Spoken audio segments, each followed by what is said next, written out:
Hey, welcome back to another video of Crypto Basics. In this video, we are going to learn how to check Binance transaction history.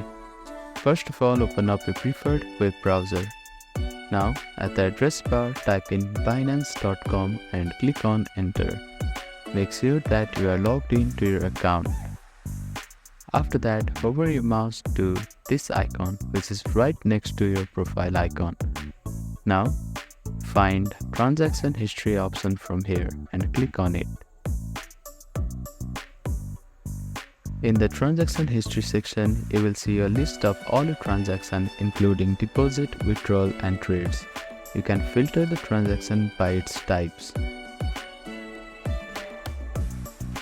If you need to keep a record, you can export your transaction history.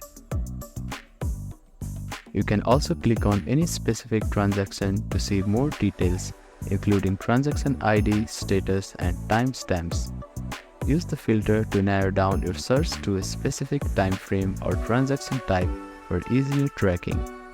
By following these steps, you can easily view and manage your Binance transaction history. Thank you for watching this video. Please do not forget to like, share, and subscribe to our channel, and comment down if you have any queries.